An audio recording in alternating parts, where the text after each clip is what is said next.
তখন মালিক বিন হাবিব এক লোক ওই এলাকার সবচাইতে বড় জাদুগির ছিল। তখন মালিক বিন হাবিবকে পাঠাইছেন, যাও মুহাম্মদকে পরীক্ষা করো, যদি তুমি তোমার কোনো জাদুর ফেরে তুমি যদি মুহাম্মদকে হারাইতে পারো তাহলে তোমার জন্য বড় পুরস্কার। মালিক বিন হাবিব বলে, আমার তো বড় একটা চিন্তা, আমার ঘরের ভিতরে অন্য কোনো চাহিদা নাই, আমার একটা চাহিদা। সে মালিক বিন হাবিবের একটা কন্যা ছিল, যে অন্ধ ছিল। কি ছিল? কথা বলে না, কি ছিল? অন্ধ ছিল। মালিক বিন হাবিব বলে, এই মক্কার কাফের, তুমি আমাকে বলছো মুহাম্মদকে যদি আমি লাঞ্ছিত করতে পারি, তুমি আমার কন্যাকে যদি চোখ বালা করে আইনা দিতে পারো, তাহলে আমি তোমার এই প্রস্তাবে রাজি। বলে, ঠিক আছে, তুমি মুহাম্মদকে বেয়াসুতি করো, তাহলে তোমাকে তোমার কন্যাকে সুস্থ করে দেওয়া হবে। মালিক বিন হাবিব হাতের মুঠের ভিতরে অনেকগুলা পাথর নিছে, নুরি পাথর। কি পাথর? নুরি পাথর নিয়ে মুহাম্মদ সাল্লাল্লাহু আলাইহি ওয়াসাল্লামের কাছে গেছেন। হে আব্দুল্লাহর বেটা মুহাম্মদ। মালিক সিনার আয়েশা নবীকে বলে, এ মুহাম্মদ, বলো আমার হাতে কি? মুহাম্মদ সাল্লাল্লাহু আলাইহি ওয়াসাল্লাম বলে, আমি বলবো না, হাতে যা আছে এগুলা বলবে। জোরে বলবেন না? আসতে বললেন সুবহানাল্লাহ। এই মালিক সিনান, আমি বলবো না, তোমার মুঠে যেটা আছে সেটা বলবে। বলে, বলেন আপনি কি পাওয়ার দেখাবেন? মালিক সিনান বলেন, আমি আমার মুখটা খুলি নাই, মুখের হাতের পাথর ওই ভিতরে থাইকে পরে লা ইলাহা ইল্লাল্লাহু মুহাম্মাদুর রাসূলুল্লাহ। শত শহীদের সওয়াব দান করা হবে। জোরে বলি সুবহানাল্লাহ। সালাম দেওয়া যেহেতু সুন্নাত, জবাব দেওয়া ওয়াজিব। আপনারা যে এখানে এতগুলো মানুষ আছেন, আমার পূর্বে আমার ভাই মাওলানা আবু আহমেদ আব্বাসী সাহেব, মাওলানা ফয়সাল আহমদ শেরপুরি সাহেব মূল্যবান তাকরীর করেছেন, কিন্তু আপনারা এখানে এত মানুষ আছেন, আপনাদের আওয়াজে বোঝা যায় নাই। আমি আবারও সালাম দিচ্ছি, এমনভাবে একটা আওয়াজ দিবেন যেন আপনাদের প্রতিধ্বনিতে বোঝা যায় এখানে মানুষের অভাব নাই। আসসালামু আলাইকুম ওয়া রাহমাতুল্লাহি ওয়া বারাকাতুহু। আসসালাতু ওয়াসসালামু আলাইকা ইয়া রাসূলুল্লাহ, আসসালাতু ওয়াসসালামু আলাইকা ইয়া হাবিবাল্লাহ, আসসালাতু ওয়াসসালামু আলাইকা ইয়া শাফিআল মুযনিবিন, আসসালাতু ওয়াসসালামু আলাইকা ইয়া রাহমাতুল লিল আলামিন। আলহামদুলিল্লাহি ওয়াসসালাতু আলা নবিহি ওয়াল ওয়াসিলু ওয়াল আদলু ওয়াল ফাদলু ওয়ান নাজমু বিল জুজাম বিওয়াহদাতিহি বিকিবরিয়াইহি বিসুলতানিন ওয়া বিইতিকানিন ওয়া বিঈমানিন ওয়া বায়ানিন ফি ফুরকান ওয়াহদাহু লা শারীকা লাহু ওয়া লা নাযীরা লাহু ওয়া লা মিসলা লাহু ওয়া লা মিসালা লাহু আজমালাম আনওয়ালা লাহু ওয়া নাশহাদু আন্না সাইয়্যিদানা ঈমানানা ওয়া কুতওয়াতানা ওয়া সানাদানা মুহাম্মাদুর রাসূলুল্লাহ সাল্লাল্লাহু আলাইহি ওয়াসাল্লাম আল্লাযী আরসালাহু বিল হাক্কি বাশীরা ওয়া নাযীরা ওয়া দাঈয়ান ইলাল্লাহি বিইযনিহি ওয়া সিরাজা ওয়া কমারাম মুনীরা। একটা জবানও বন্ধ রাখবেন না, সবাই জবান খুলে মায়ার সুরে পড়েন না আল্লাহু আকবার। হে আমার এই শেরপুর জেলার অন্তর্গত এই জঙ্গলদি দাখিল নুরানি হাফিজিয়া মহিলা মাদ্রাসা এবং লিল্লা বোর্ডিং এর পবিত্র ঈদে মিলাদুন নবী সাল্লাল্লাহু আলাইহি ওয়াসাল্লাম উদযাপন উপলক্ষে 15তম সুন্নি মহাসম্মেলনে আগন্তুক আমার মুসলমানেরা, আপনারা জবান খুলে বলেন আমাদের এই জবান যিনি দিয়েছে তিনার নাম কি? এই আওয়াজ মানি না, ডান হাত তুলে জোরে ডাক দেন আল্লাহ। দুইটা হাত তুলে পড়েন ইয়া রাসূলুল্লাহ। উচ্চ কণ্ঠে পড়েন না ইয়া ওলি আল্লাহ। বন্ধুরে আমার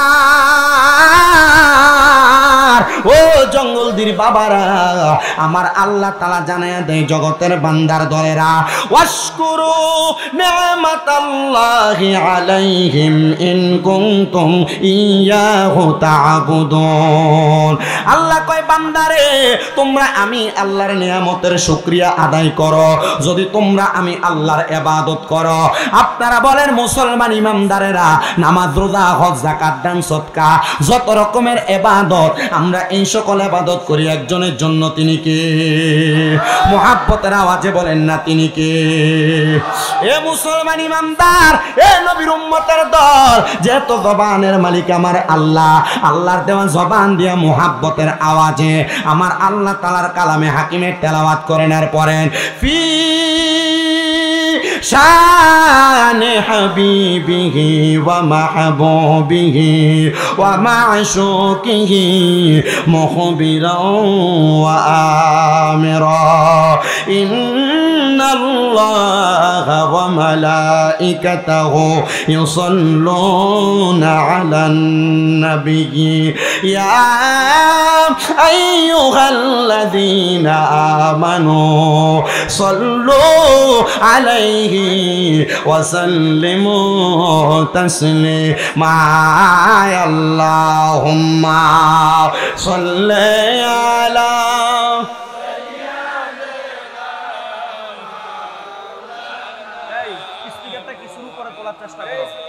ওয়া আলা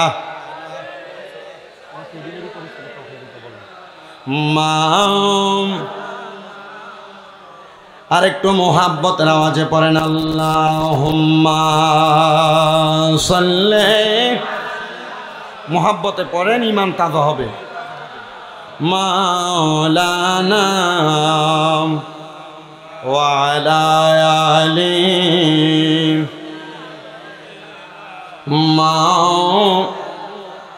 কাহার জন্য কাদরে মন, কে আছে তোর আপনা আপন যিনি কান্দেন শুয়া ওই যে সোনার মদিনা। আল্লাহুম্মা সাল্লি। মারহাবা, তাড়াতাড়ি বসেন। মুহাম্মদ ওয়া আলা আলি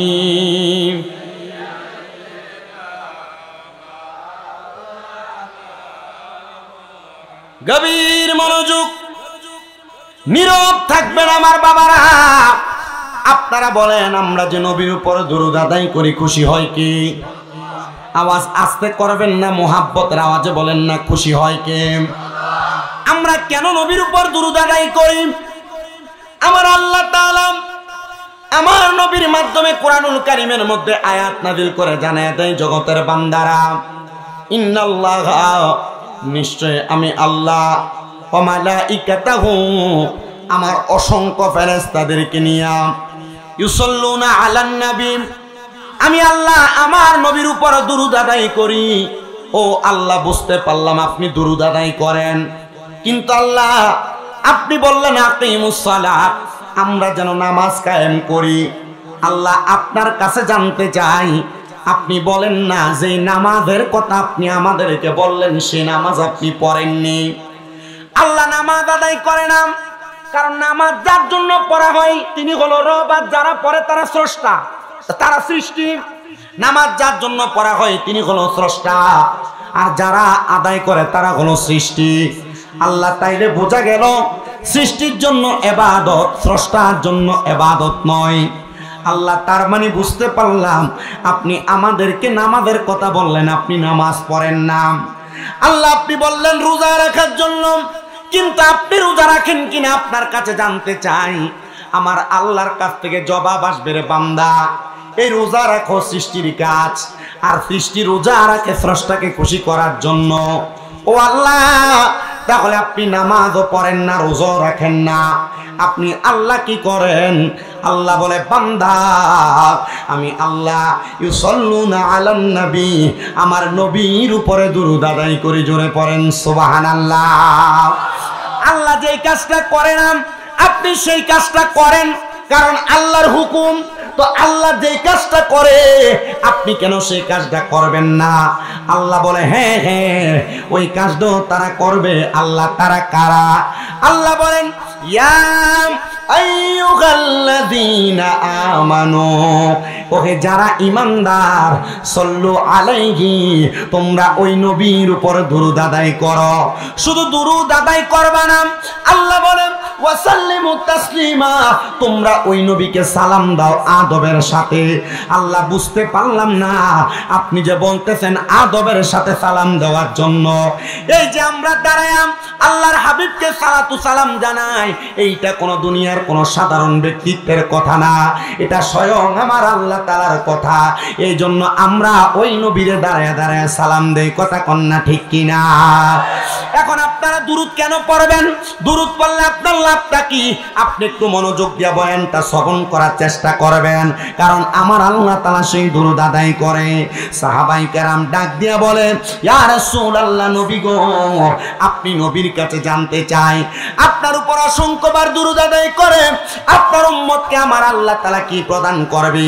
নবী আমার বলে আমি নবীর কোন উম্মত যদি আমি নবীর প্রতি একবার দুরূদ আদায় করে, কয়বার? জোরে বলেন কয়বার? আমি নবীর কোন উম্মত যদি আমি নবীর উপরে একবার দুরূদ আদায় করে, আমার আল্লাহ তাআলা তার নামের উপরে জান্নাতের মধ্যে একটা বৃক্ষ রোপণ করে। সাহাবায়ে কেরাম বলে ইয়া রাসূলুল্লাহ, ইয়া হাবিবাল্লাহ, নবী আপনার কাছে জানতে চাই জান্নাতের মধ্যে বৃক্ষ লাগাইলে আমাদের লাভটা কি হবে? আমি আপনাদেরকে সাপোজ একটা উদাহরণ দিয়ে শুধু বোঝাই। আপনাদের ভীমগঞ্জ বাজারে, শেরপুরের ভীমগঞ্জ বাজারের মধ্যে যদি আপনার একটা জায়গা থাকে, অথবা মনে করেন এই মাদ্রাসার যিনি প্রতিষ্ঠাতা আলহাজ মুফাজ্জল হোসেন পাগলা সাহেব, ওনার যদি একটা দোকান থাকে, যদি ওনাকে বলা হয় এ মুফাজ্জল পাগলা তুমি ভীমগঞ্জ বাজারে তোমার দোকানে যাইতে পারবা না, কোনো বাপের বেটার ক্ষমতা নাই ওনাকে সেই দোকানে যাওয়া বন্ধ করবে, কারণ উনি আরএসবিএস সিএস খতিয়ানের সকল দাগের মধ্যে ওই জায়গায় একটা জায়গার মালিক আছে, এজন্য তিনি সেই জায়গার মধ্যে যাইতে পারবে। আপনারা চিন্তা করে বলেন নবীর উপর একবার দুরূদ পড়লে যদি আল্লাহ তাআলা জান্নাতে একটা গাছ লাগায়া দেয়, তো আমার গাছের নিচে আমি যাব, আমাকে বাধা দেওয়ার মতো কোনো বেটা দুনিয়াতে জন্ম হয় নাই। একবার দুরূদ পড়লে জান্নাতের মধ্যে একটা গাছ লাগায়, তাহলে চিন্তা করেন যখন আপনি নবীর উপর বারবার দুরূদ আদায় করেন, আমার আল্লাহ তাআলা আপনার নামে জান্নাতের মধ্যে অসংখ্য পরিমাণ গাছ রোপণ করে দেয়। সাহাবায়ে কেরাম বলে ইয়া রাসূলুল্লাহ, ও মায়ের নবী আপনার কাছে জানতে চাই, তাহলে আপনি নবীর উম্মত যদি বারবার দুরূদ আদায় করে, আপনি নবীর উম্মতদেরকে আমার আল্লাহ তাআলা কি করবেন? নবী আমার বলে উম্মত দুনিয়াতে যেই ব্যক্তি আমি নবীর প্রতি যত বেশি দুরূদ আদায় করবে, জান্নাতের মধ্যে ওই ব্যক্তি আমি নবীর তত কাছাকাছি থাকবে। জোরে পড়েন সুবহানাল্লাহ। এই জন্য মুহাব্বতের আওয়াজে দুরূদ শরীফ পড়েন আল্লাহুম্মা সাল্লি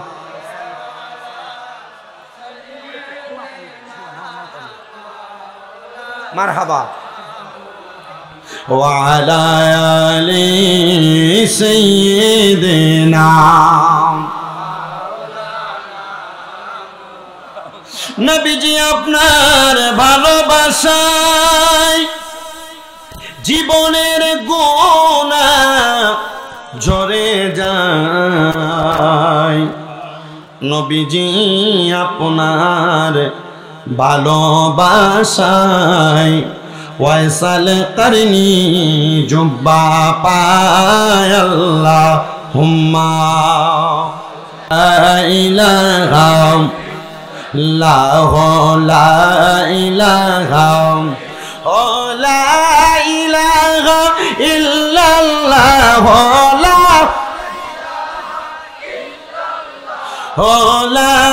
ইলাহা ইল্লাল্লাহু লা ইলাহা লা ইলাহা আল্লাহ ছাড়া মাবুদ নাই, পরের নবীজি ছাড়া ও পাই নাই, বলেন আল্লাহ মাবুদ নাই বলেন নবীজি সারা উপায় নাই। ওই নবীকে পাইতে হইলে ওই নবীকে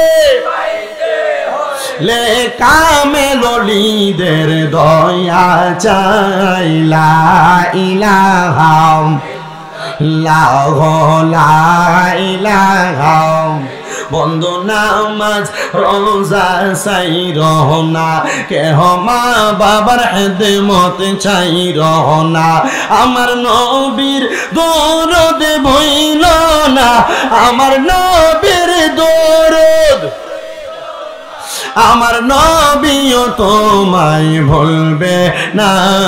লা ইলাহা লা ইলাহা লা ইলাহা ইল্লাল্লাহু মুহাম্মাদুর রাসূলুল্লাহ সাল্লাল্লাহু আলাইহি ওয়াসাল্লাম। একটা জবানও বন্ধ রাখবেন না, জবান খুলে মুহাব্বতের আওয়াজে পড়ি আলহামদুলিল্লাহ।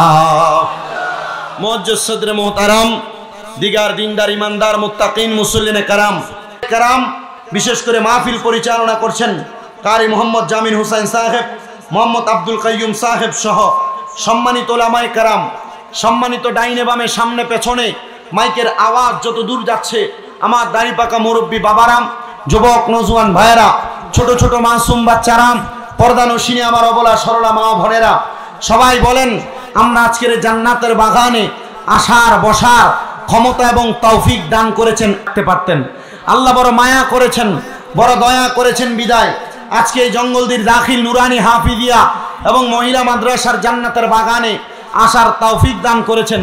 সেই শুকরিয়া আদায় করে আপনার এক বাক্যে যাদের জবান আছে তাদের কাছে আমার দাবি আছে, ঝোসে গোসে মুহাব্বতের আওয়াজে পড়ি আলহামদুলিল্লাহ। আপনারা বলেন এই জান্নাতের বাগান হয়েছে, আপনারা সবাই কি খুশি না বেজার? আপনারা কি জানেন আপনাদের চাইতে আরেকটা দল বেশি খুশি? আমি বেজারের কথা বলছি না, আরেকটা দল সবচাইতে খুশি। তারা কারা? তারা হলো এই এলাকার যত গুরুস্থানের কবরবাসী আছে, তারা কেমন খুশি? আল্লাহর হাবিবের ইবনে মাজাহ শরীফের একটা হাদিস শরীফ পড়ে দেখলাম, নবী বলেন যখন দুনিয়াতে কোনো কোরআন সুন্নাহর বাগান সাজানো হয়, এলাকার কবরবাসীর রুহগুলাকে আল্লাহ উন্মুক্ত করে দেন। আপনার মা কবরে, আপনার বাবা কবরে, আপনার দাদা কবরে, দাদি বংশের মানুষগুলো কবরে শুয়ে আছে, আল্লাহ তাআলা ওই কবরবাসীদের রুহগুলাকে উন্মুক্ত করে দিছে। কবরবাসীর রুহগুলো আজকে এই জঙ্গলদির জান্নাতের বাগান মাদ্রাসার আশেপাশে ঘুরতেছে। আর ভিক্ষুক যেভাবে ভিক্ষা চায়, আপনাদের কাছে এভাবে ভিক্ষা চায়, ও সন্তান, ও নাতি আমার জন্য একটু দোয়া করো। আপনি যখন দোয়া করবেন, আল্লাহ তাআলার এই বান্দারা কবরে যায় দেখবে তাদের কবরের আযাব মাফ। যারা এখনো পর্যন্ত জান্নাতের বাগানে আসে নাই, তারা যায় দেখবে আল্লাহ তাআলা তাদের কবরের আযাব মাফ করে নাই।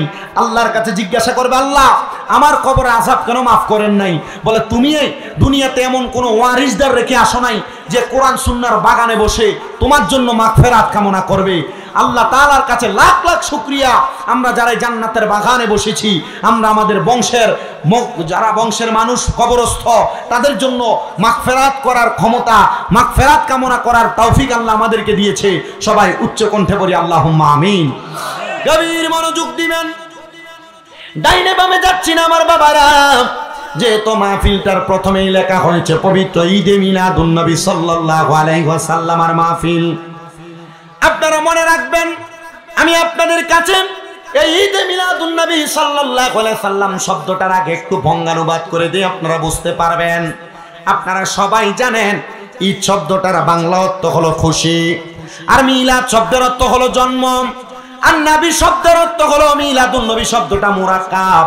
মিলাদুন নবী শব্দটার যৌগিক অর্থ হলো নবীর জন্ম, আর ঈদে মিলাদুন নবী মানে হলো নবীর জন্মের খুশি। বড় হুজুর, নবীর জন্মের খুশি ঈদে মিলাদুন নবী, এটা পালন করা কি আমাদের জন্য কি একবারে বেশি জরুরি নাকি? আমি বলবো আপনি কেন পালন করবেন? পালন করার কথা যদি কোরআনে হাদিসে না থাকে, আপনি পালন করার কোনো দরকার নাই। আর যদি কোরআন হাদিসে থাকে, আপনি বেশি বেশি পালন করেন, এটা নিয়ে আমার কোনো দ্বন্দ্ব নাই। মনে রাখবেন ঈদে মিলাদুন নবী পালন করে না এবং মানে না। বাংলাদেশ এবং বহির্বিশ্বে এমন কোন মুসলমান গোত্র নাই। বল হুজুর কি বলেন, আমাদের সমাজে তো ঈদে মিলাদুন নবী নিয়ে বড় দ্বন্দ্ব। না না না, ঈদে মিলাদুন নবী মানে হলো নবীর জন্মের খুশি। নবীর জন্মতে যেমন আমরা সুন্নিরা খুশি, নবীর জন্মতে তেমন ভাবে কওমিরা খুশি, নবীর জন্মে তেমন ভাবে জামাতিরা খুশি, নবীর জন্মের মধ্যে যারা মুসলমান দাবি করে সবাই খুশি। কিন্তু আমরা সুন্নিরা যেমন ভাবে জুলুস করি, রাস্তার মধ্যে মিছিল করি, এটাই অনেকে মানতে চায় না। আমার কথা হলো মুস্তাহাব এবং মুস্তাহাসান বিষয়ে কে মানবে আর কে মানবে না এটা আমার দেখার বিষয় না। আমার মনে চায় আমি নবীকে ভালোবাসা, আমি নবীকে সালাতু সালাম দিতে দিতে রাস্তায় মিছিল করি। এটাই আমার ধর্ম, এটাই আমার কাজ। কারোর ভালো লাগলে করবে, কারোর ভালো লাগলে করবে না। বলে হুজুর কেন করেন, কারণটাকে আপনি বলেন। ও বাবা, করার কারণ হলো আল্লাহ তাআলা কোরআনুল কারীমে বলে, কুল বিফাদলিল্লাহি ওয়া বিরহমাতিহি ফাবিযালিকা ফালইফরাহু হুয়া খায়রুম মিম্মা ইয়াজমাউন। জবান খুলে জোরে জোরে পড়েন আল্লাহু আকবার। আল্লাহ তাআলা বলেন, হাবিব আপনি তাদেরকে বলে দেন, যখন তারা আমি আল্লাহর পক্ষ থেকে কোনো ফজল পায়, কোনো রহমত পায়, তারা যেন খুশি উদযাপন করেন। আল্লাহ আপনার পক্ষ থেকে ফজল এবং রহমত পাওয়ার পর আমরা কি খুশি উদযাপন করব? বলে তারা যা একত্রিত করে রাখে, যা জমা করে রাখে, এই খুশি উদযাপন করা তাদের কাছে এর চাইতে আরো মূল্যবান, এর চাইতে আরো দামি। আল্লাহ আপনি বললেন খুশি উদযাপন করার জন্য আপনার ফজল পাওয়ার পর, এবার আল্লাহ বলে, ওয়া মা আরসালনাকা ইল্লা রাহমাতাল লিল আলামিন। আল্লাহ বলে আমি আল্লাহ ইরসাল করি নাই, নাযিল করি নাই, পাঠাই নাই, তবে ইল্লা রাহমাতাল লিল আলামিন, আমি আমার বন্ধুকে রাহমাতাল লিল আলামিন বানায় পাঠাইছি। জোরে বলেন সুবহানাল্লাহ। আল্লাহ বললেন আমি আল্লাহর পক্ষ থেকে রহমত এবং ফজল পাওয়ার পর খুশি উদযাপন করো। ইয়ানে রাহমাতাল লিল আলামিন বমানা মুহাম্মাদুর রাসূলুল্লাহ সাল্লাল্লাহু আলাইহি ওয়াসাল্লাম নবীজি। এই জায়গায় রহমত বলতে নবীকে বোঝাইছেন, এই জন্য আমরা রহমত পাইয়া খুশি উদযাপন করি। এবার আল্লাহ আপনার রহমত কেমনে আগমন করলো? আল্লাহ কোরআনুল কারীমের মধ্যে ঘোষণা করে, ক্বাদ জাআকুম মিনাল্লাহি নূরুন ওয়া কিতাবুম মুবিন। আল্লাহ বলে এই নিশ্চয়ই অবশ্যই তোমাদের কাছে আমি আল্লাহর পক্ষ থেকে এই মাত্র আসিয়াছে একটা নূর এবং একটা স্পষ্ট কিতাব। আল্লাহ এই নূর দিয়ে আপনি কি বুঝাইলেন? বাবা বেশি উপরের ক্লাসের কোনো কিতাব পড়া লাগবে না।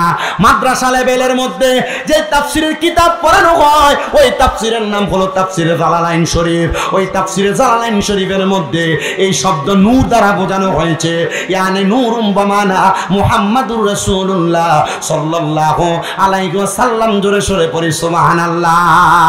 আল্লাহ বললেন আমি আল্লাহর পক্ষ থেকে তোমাদের নিকটে মাত্র এসেছে একটা নূর, আর এই নূর হলো মুহাম্মাদুর রাসূলুল্লাহ সাল্লাল্লাহু আলাইহি ওয়াসাল্লাম। বলো হুজুর কেমনে নূর? আমরা জানতে চাই। এবার এই নূরের একটা প্রমাণ দেয় নবীজির কলিজার টুকরা আম্মা জান।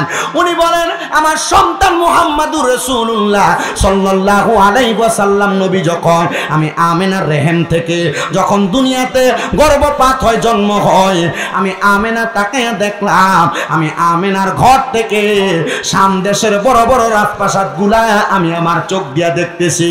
হে মা আমেনা, আপনার চোখের মধ্যে এত পাওয়ার কোত্থেকে আসলো?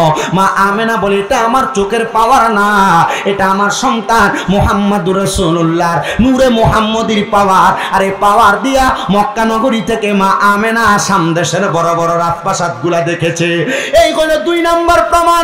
এরপরে নবীজির কলিজার টুকরা স্ত্রী হযরত আবু বকর সিদ্দিকের কন্যা, যার নাম হলো হযরতে আম্মা জান হযরতে আয়েশা সিদ্দিকা রাদিয়াল্লাহু তাআলা আনহা। মা আয়েশা ডাক দিয়া বলে, এই জগতের মানুষের দলেরা, একদিন আমি আমার ঘরের মধ্যে একটা সুই দ্বারা আমি আমার কাপড় সেলাই করতেছিলাম। এমন টাইমে আমার হাত থেকে সুইটা পড়ে গেছে, আমি আমার সুইটা সন্ধান করে পাইতেছি না। এই টাইমে রাহমাতাল লিল আলামিন নবীজি আমি হযরতে আয়েশার ঘর মুবারকে আগমন করলো। আমি দেখলাম আমার নবীজি ঘরের মধ্যে আগমন করে সালাম প্রদান করতেছি, তখন আমার নবীজির দাঁত মুবারকের নূরানি পাওয়ারে আমি আমার হারানো সুইটা খুঁজে পেয়েছি। জোরে সরে পড়েন সুবহানাল্লাহ। এ মুসলমান ইমানদার, গভীর মনোযোগ দিয়ে বয়ান শ্রবণ করার চেষ্টা করবেন। আমি অল্প সময় বয়ান করি, তবে চেষ্টা করি মানুষের কাছে একটা জিনিস বুঝিয়ে দিয়ে যাওয়ার জন্য। তাহলে আমরা বুঝতে পারলাম, আল্লাহ বলল আমি আল্লাহর পক্ষ থেকে তোমাদের কাছে আসলো নূর। মা আমেনা বলল আমি আমার নূরের আলো দিয়ে সামদেশের রাজপ্রাসাদ দেখেছি। আম্মা জান আয়েশা সিদ্দিকা বলল ওই নূরের আলোতে আমি সুইখন সন্ধান করে পাইলাম। তার মানে বোঝা যায় আমার আল্লাহ তাআলা ওই নবীকে রাহমাতাল লিল আলামিন নবীকে নূরে মুহাম্মদি বানায়া দুনিয়ার জমিনে পাঠাইছেন। জোরে বলেন সুবহানাল্লাহ। মুসলমান ইমানদাররা গভীর মনোযোগ দিয়ে বয়ান শ্রবণ করবেন।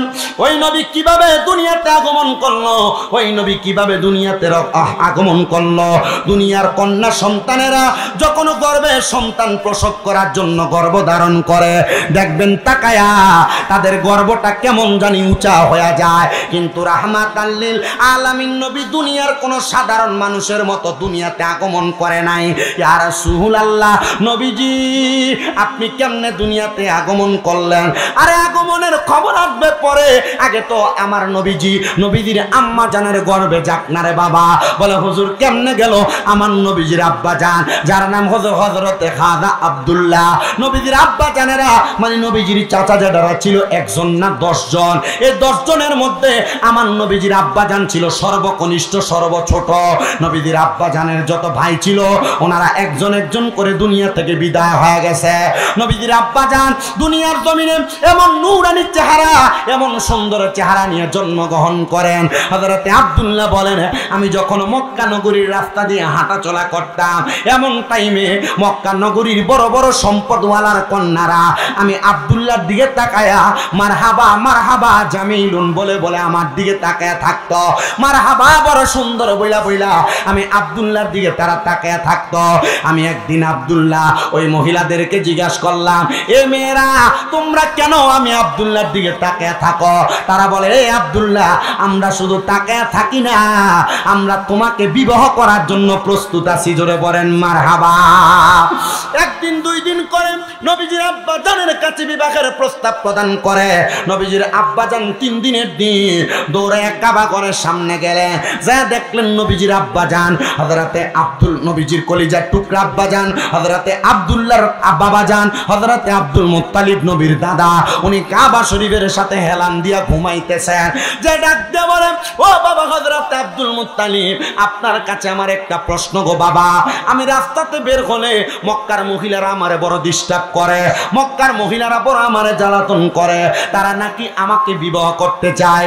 ও বাবা বেশি দিন হয় না আমি আমারে 2টা চোখ দিয়া মক্কা দেখে আসছি, বেশি দিন হয় না আমি আমারে হাতগুলা দিয়া আল্লাহ তাআলার কাবা ঘরের গিলাপগুলো ধরে আসছি, বেশি দিন হয় না আমি আমার ঠোঁটগুলা দিয়া আল্লাহ তাআলার কাবা ঘরের পাশে যে হাজরে 5 ওয়াক্ত পাথর আছে, একবার 2 বার না আমি 10 বার ওই হাজরে আসওয়াদ পাথরের মধ্যে চুম্বন দিয়েছি।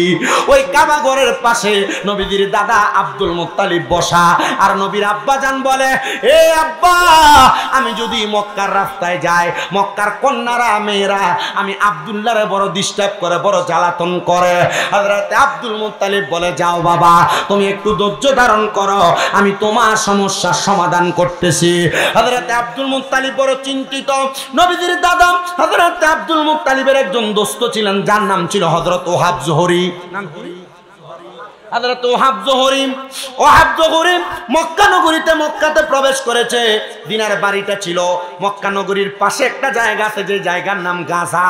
ওই গাজা এরিয়া থেকে মক্কা নগরীর সেখান থেকে মসজিদে আয়েশাতে সফর করে যারা উমরাকারী, বাসে 5 টাকা ভাড়া দেয়, দেওয়ার পরে মসজিদে আয়েশা যে 2 রাকাত নামাজ পড়ে বাসে করে চলে আসে। ওই জায়গায় হযরত ওহাব জোহরির বাড়ি। হযরত ওহাব জোহরি মক্কা নগরীতে প্রবেশ কইরা নবীজির দাদা জানকে দেখতেছে। হযরত ওহাব জহুরির চেহারাটা হযরত আব্দুল মুত্তালিবের চেহারাটা কেমন জানি মলিন মলিন চিন্তিত দেখা যায়। ওহাব জহুরি ডাক দিয়ে বলে, এ হযরত আব্দুল্লাহর বাবা আব্দুল মুত্তালিব আমার দোস্ত, তোমার চেহারাটা কেন মলিন দেখা যায়? তুমি বলো না। বলে, মলিন হলো আমার সন্তান আব্দুল্লাহ প্রাপ্তবয়স্ক হয়ে গেছে, আমার সন্তানের বিবাহের জন্য একটা উপযুক্ত কন্যার প্রয়োজন। ওহাব জহুরি ডাক দিয়ে বললেন, এ ভাই, তুমি আমার দোস্ত মানুষ, তুমি যদি মনে কোনো কষ্ট না নাও তাহলে আমার কন্যা সন্তান হযরত আমেনার সাথে তুমি তোমার সন্তান আব্দুল্লাহর বিবাহ দিতে পারো। সুন্দর কথা, রাজি হয়ে গেলেন হযরত আব্দুল্লাহ এবং হযরতে মা আমেনার বিবাহ হয়ে গেছে। শুধু বিবাহ হয় নাই, যখন তারা বাসর ঘরের মধ্যে প্রবেশ করে তার আগে একটা কথা বলে নেই, নবীর আব্বা হযরতে আব্দুল্লাহ যখন রাত্রবেলা বাজার থেকে বাড়িতে ফিরে আসতেন, এখন মানুষ লাইট টিপে টিপে বাড়ির মধ্যে আসে, আর তার আগের যুগে হারিকেন জ্বালায়া বাড়িতে আগমন করত। আর মক্কা নগরীর বাজারের মানুষেরা যখন তারা বাজার থেকে বাড়িতে ফিরত, তারা একদল হয়ে দাঁড়িয়ে থাকতো। নবীর আব্বা হযরতে আব্দুল্লাহর সঙ্গে তারা বাড়িতে যাইত। তারা জিজ্ঞাসা করে, হে আব্দুল্লাহ, তুমি কি একটাবার আমাদের কাছে জানতে চাও না আমরা কেন তোমার জন্য দাঁড়িয়ে থাকি? বলে, কারণ কি? হযরতে আব্দুল্লাহর পেশানির মধ্যে একটা নূরে মুহাম্মদী ছিল, যেটার পাওয়ারে তারা রাস্তা আলোকিত দেখতে পাইতো। জোরে সরে পড়েন সুবহানাল্লাহ। আপনাদের কি কষ্ট হচ্ছে? ওয়াজ কি কিছুক্ষণ চলবে ইনশাআল্লাহ? আমার সময় 10টায় ছিল, আমাকে 10টায় দেওয়া হয় নাই। টাইম লস মনে রাখবেন, ওয়াদা খেলাফ করলে মুনাফিকের আলামত। কিসের? আমি বলি আপনাদের,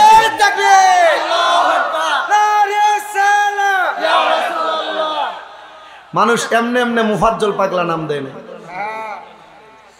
আসলে আমাকে 12টায় দিলেও কিছু মনে করতাম না। আমি আপনাদের কাছে স্বাভাবিক অবস্থায় আসি নাই। বাড়িতে আমার আম্মা জান অসুস্থ, আজকে 4 মাসের উপরে পিএলআইডি অপারেশন হওয়ার পর বিছানায় পড়ে আছে, হাঁটতে খুব কষ্ট হয়। প্রথম 2 মাস আমার আম্মা জান যে বিছানায় ঘুমাইছেন, আমি তার পাশে নিচে ঘুমাইছি। আমি আমার আম্মা জান কখন ডাক দেয় তার জন্য রাত্রে ভালো করে ঘুমাইতে পারি নাই। আমি এখানে আসার আগে আমার ছোট ভাইকে ফোন দিছি, কই আসো? মাদ্রাসায়, তাড়াতাড়ি বাড়িতে আসো। আব্বারে জিজ্ঞাসা করছি, কোথায় আছেন? কুমিল্লা বিবির বাজার, তাড়াতাড়ি বাসায় আসে। ওনাদেরকে বাড়িতে ঢুকাইছি। আমার আম্মা জানের খেদমত করে নরসিংদীর আমার এক ভক্ত বেলাবুতে বাড়ি, উনিও আছেন, উনিও খেদমত করে ওনার শাশুড়ি সহ আমার আম্মা জানের। মাঝে মাঝে ওনাদেরও যদি অপরাগ হয়, কুমিল্লা বরুড়া, কুমিল্লা হোমনার অনেক মহিলারা আছেন আমার আম্মার খেদমত করে। আমার তো ভক্তবৃন্দ আছে, আর আমার আম্মার খেদমত করে। তবু আমার কাছে একটু মনে টান লাগে, আমি সন্তান কেমনে আমার মাটারে ফালায় আমি দূরে যাই। তবু চলে আসি। আমার ভাই মাওলানা ফয়সাল আহমদ শেরপুরি সাহেব দাওয়াত করেছেন, আপনারাও ওনার সম্মান রক্ষা করবেন। এই সম্মানে আমি আপনাদের কাছে উপস্থিত হয়েছি। আমি আমার নির্দিষ্ট টাইমের পূর্বে এখানে উপস্থিত হয়েছি। তবুও চেষ্টা করছি আপনাদেরকে বয়ান শ্রবণ করানোর জন্য। আপনারা বলেন, নবীজির আব্বাজানের বিবাহ থেকে জন্মলগ্ন পর্যন্ত যতটুক ঘটনা হয়েছে আপনারা কি শুনতে চান? কথা বলেন, শুনতে চান? আমি ইনশাল্লাহ বলার চেষ্টা করব। আল্লাহ আমাকে বলার, আপনাদেরকে শোনার তৌফিক দান করুন। সবাই পড়েন আল্লাহুম্মা আমিন। সবাই তার পূর্বে একটু মুহাব্বতে দরুদ শরীফ পড়েন, আল্লাহুম্মা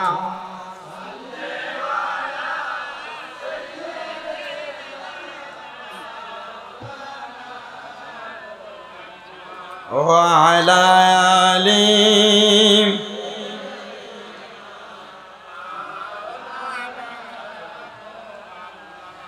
আশিকরে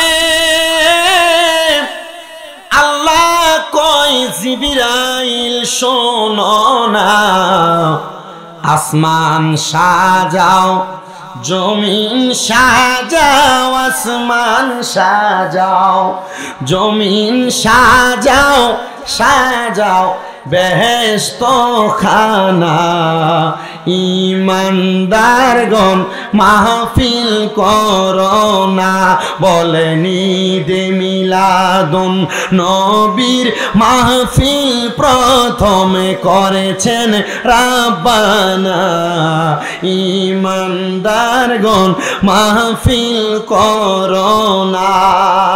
পাগল রে সূরা আল ইমরান কোরআনে আল্লাহ করেছেন ঘোষণা, মিলাদুন নবী পালন করতে, মিলাদুন নবী পালন করতে অঙ্গীকার করলেন রাব্বানা। ইমানদারগণ জুলুস কর না আল্লাহুম্মা।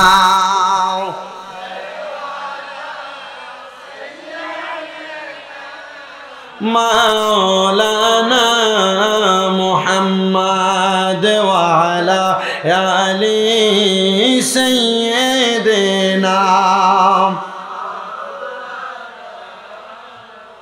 আমার মুসলমান ইমানদারেরা, নবীজির আব্বাজান বাজার থেকে যাওয়ার সময় বাজারের সকল খরিদ্দাররা বলতো, হে আব্দুল্লাহ, আমরা তোমার জন্য বসে থাকি, তোমার কপালের নূরে মুহাম্মদীর আলো দিয়া আমরা যেন রাস্তা পারাপার হতে পারি। এবার নবীর আব্বাজান হযরত আব্দুল্লাহ ওনার স্ত্রীর সঙ্গে, মানে নবীর আম্মাজান হযরত আমেনার সঙ্গে বাসর হয়ে গেল। বাসর এমনি হয় নাই, 2 রাকাত নফল আদায় করে, নফল নামাজ আদায় করে নবীর আব্বাজান হযরত মা আমেনার কপাল মুবারকের মধ্যে একটা চুম্বন করেছে। আর নবীর আম্মাজান হযরতে আমেনা নবীর আব্বাজানের কপাল মোবারকের মধ্যে চুম্বন করেছে। এইভাবে রাত্রি যাপন হয়ে গেছে। পরের দিন সকালবেলা নবীর আব্বাজান রাস্তা দিয়ে যায়, কিন্তু মক্কার যে মেয়েরা নবীর আব্বাজানকে বিবাহের প্রস্তাব দিত, কিন্তু ওই দিন আর নবীর আব্বাজানের চেহারার দিকে ফিরা তাকান না। নবীর আব্বাজান বড় অবাক হয়ে গেলেন। এবার আরেকটু সামনে যায়, অন্য মেয়েরাও বিবাহের প্রস্তাব দেয় না। নবীর আব্বাজান বড় অবাক হয়ে যায়, দৌড়ায়া নবীর দাদা হযরত আব্দুল মুত্তালিবের কাছে গেলেন। হে আব্বাজান, আপনার কাছে জানতে চাই, যেই মেয়েরা আমি আব্দুল্লাহকে বিবাহের জন্য 1বার 2বার বলতো, কিন্তু তারা আজকে আমাকে বিবাহের কথা বলে না, কারণটা কি বলবেন? নবীর আব্বাজান হযরত আব্দুল্লাহকে নবীর দাদা আব্দুল মুত্তালিব ডাক দিয়ে বলে, রে আব্দুল্লাহ, এটার অন্য কোনো কারণ না। গতকালকে বাসর ঘরে প্রবেশ করার আগে তোমার কপালের মধ্যে, পেশানির মধ্যে যেই নূরে মুহাম্মদী ছিল, ওই নূরে মুহাম্মদী এখন তোমার কপালে নাই। তারা তো তুমি আব্দুল্লাহর জন্য পাগল ছিল না, তারা তোমার কপালের মধ্যে যেই নূরে মুহাম্মদী ছিল, তারা ওই নূরে মুহাম্মদীর পাগল ছিল। তারা জানে তুমি আব্দুল্লাহর কাছ থেকে একটা নূর আগমন করবে, একটা সন্তান আগমন করবে, যার নাম আল্লাহ তাআলা আসমানে রাখলেন আহম্মদ, জমিনে রাখলেন মুহাম্মদ। আর ওই নবীজির মা হওয়ার জন্য মক্কার মহিলারা পাগল ছিল। বলেন সুবহানাল্লাহ। এ পর্দার অন্তরালের আমার আম্মুজিরা, আমি আপনাদের কাছে করজোরে আবদার করতেছি গো আমার মায়েরা, আপনারা যদি আপনাদের গর্ভ থেকে এমন একটা নেককার সন্তান জন্ম দিতেন চান, আপনারা আপনাদের কখনো স্বামীর অবাধ্য হবেন না, আপনারা কখনো বেপর্দা পাবে চলবেন না, বেহায়াপনা করবেন না, আপনারা কখনো আপনার চেহারাটা কোনো পরপুরুষকে দেখাইবেন না, বাজারে বাজারে ঘুরবেন না, রাস্তায় রাস্তায় বেপর্দা ভাবে ঘুরবেন না। ও মা, আপনাদের কাছে আমার আবদার, আপনারা কখনো আপনাদের শরীরের মধ্যে টাইট ফিটিং জামা কাপড় পরবেন না। যদি এগুলা করেন, তাহলে আপনার গর্ভ থেকে মুহাম্মদ রাসূলুল্লাহর মতো একটা নেককার সন্তান আপনি জন্ম দিতে পারবেন না। আপনি দুনিয়াতে এমন সন্তান জন্ম দিবেন, যেই সন্তান বড় হওয়ার পর আপনি মারে ভাত দিবে না, আপনি মাকে, আপনি বাবাকে বুড়া বুড়ি বলে ডাকবে।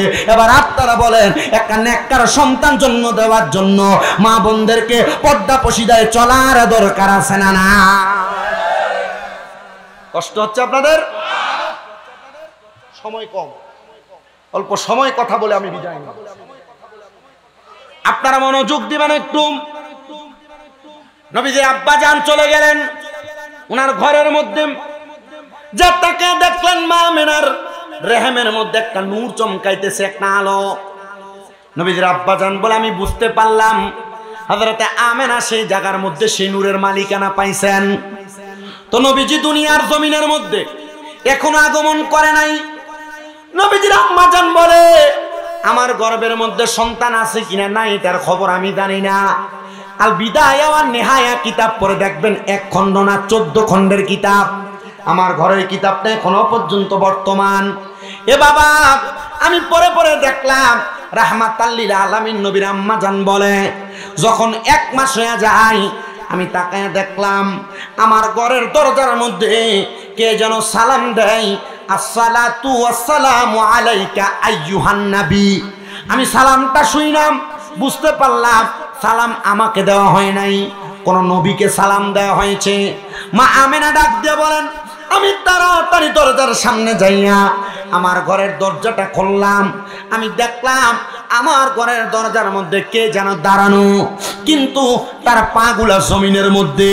আমি মাথাটা উঁচা করে দেখলাম, মনে হয় তার মাথাটা আল্লাহর আসমানের সাথে লাগতেছে। এ মা আমেনা, এটা কে গো, তার পরিচয়টা কি? মা আমেনা বলেন, আমি তারা প্রশ্ন করলাম, মান আনটা, কে আপনি? উনি আমার পরিচয় দেয়, আনা আদামু সাফিউল্লাহ, আমি হইলাম আল্লাহ তাআলার পয়গম্বর, আমার নাম হলো হযরতে আদামু সাফিউল্লাহ। তো আপনি তো আমার ঘরের দরজায় আপনি যে সালাম দিলেন, আসসালাতু ওয়াসসালামু আলাইকা ইয়া আইয়ুহান নবী, আপনি একজন নবীকে সালাম দিলেন। উনি ডাক দিয়া কয়ে, গো মা আমেনা, আপনার গর্ভের মধ্যে একজন নবী আগমন করেছে। জোরে বলেন সুবহানাল্লাহ, মারহাবা, জোরে বলেন না। মা আমেনা বলেন, দ্বিতীয় মাস আমার ঘরের মধ্যে হঠাৎ করে সালামের জবাব, সালাম শুনতে পাইলাম। ঘরের দরজা খুললাম, দেখলাম তাকায়া উনিও ঠিক একই সাইজের মনে হয়। আমি ওনার কদমের দিকে আর মাথার দিকে তাকাইলাম, পরিচয় জিজ্ঞাসা করলাম, কে আপনি? উনি আমারে পরিচয় দেয়, আমার নাম হলো হযরতে শীষ পয়গম্বর। আপনি কেন আসছেন? বলে রাহমাতাল লিল আলামিন নবীকে সালাম দেওয়ার জন্য। 3 নাম্বার মাস এবার আরেকজন আগমন করলো, জিজ্ঞাসা করলাম, আপনার নাম কি? উনি আমার জবাব দেয়, আমি হইলাম হযরতে ইব্রাহিম খলিলুল্লাহ। আপনি কেন আসছেন? বলে রাহমাতাল লিল আলামিন নবীকে সালাম দেওয়ার জন্য। 4th মাস আগমন করলো, আপনার নাম কি? ওনার নাম হলো হযরতে দাউদ আলাইহিস সালাতু ওয়াস সালাম। এই নবী আপনি কেন আগমন করলেন? বলে আমি আগমন করেছি রাহমাতাল লিল আলামিনকে সালাম দেওয়ার জন্য। 5ম মাস আগমন করলো হযরতে মূসা কালিমুল্লাহ। উনি আগমন কইরা সালাম দেয়। মা আমেনা জিজ্ঞাসা করে, কে আপনি? বলে আমি হইলাম হযরতে মূসা কালিমুল্লাহ। কেন আসছেন? বলে রাহমাতাল লিল আলামিন নবীকে সালাম দেওয়ার জন্য। 6ষ্ঠ মাস আগমন করলো, এবার আরেকজন নবী আগমন করলো, যার নাম হযরতে ইউনুস আলাইহিস সালাতু ওয়াস সালাম। আপনি কেন আগমন করলেন? উনি বলে রাহমাতাল লিল আলামিন নবীকে সালাম দেওয়ার জন্য। এই 6ষ্ঠ মাসে নবীজির আব্বাজান দুনিয়া থেকে বিদায় হয়ে গেছে। আরে আমার নবীজির বাবাজান 3 মাসের মাথায় ইন্তেকাল করে চলে গেছেন। আমার নবী রাহমাতুল লিল আলামিন নবীজির আম্মাজান বলে, আমি দেখলাম 6ম মাস আগমন করলো। আমি জিজ্ঞাসা করলাম, আরেকজন নবী। আমি বললাম, আপনার নামটা কি, পরিচয়টা কি? উনি বলেন, আমার নাম হযরতে মূসা আলাইহিস সালাতু ওয়াস সালাম। 6ষ্ঠ মাস, আমার নাম হযরতে নূহ আলাইহিস সালাতু ওয়াস সালাম। আপনি কেন আগমন করলেন? বলে আমি রাহমাতের নবীকে সালাম দেওয়ার জন্য। 8ম মাসে আরেকজন নবী আসলেন, 9ম মাসে আরেকজন নবী আসলেন, যার নাম হযরত ঈসা রূহুল্লাহ। বলে আপনি কেন আসলেন? বলে রাহমাতাল লিল আলামিন নবীকে সালাম দেওয়ার জন্য।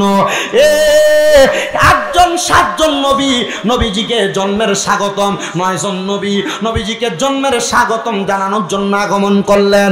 এ পর্দার অন্তরালের আমার মা, এ যুবক ভাইরা, মুরব্বী বাবারা, নবীজির আম্মাজান বলে 9 মাসে 9 জন নবী আমাকে সালাম দিতে আসে নাই, তারা সালাম দিতে আসছে আমার গর্বে যে রাহমাতাল লিল আলামিন নবী আসছে ওনাকে সালাম দেওয়ার জন্য। কিন্তু আমি আমেনা অনুভব করতে লাগলাম, রে আমার গর্বটা তেমন কোনো উঁচু হয় নাই। আমি অবাক হয়ে গেলাম। তার মানে বোঝা যায় রহমতের কোনো ওজন হয় না, রহমতের কোনো সাইজ হয় না, রহমতের কোনো পরিমাপ হয় না। আল্লাহ তাআলা এমন একটা রহমত মা আমেনার গর্ভের মধ্যে দিয়া দিছে।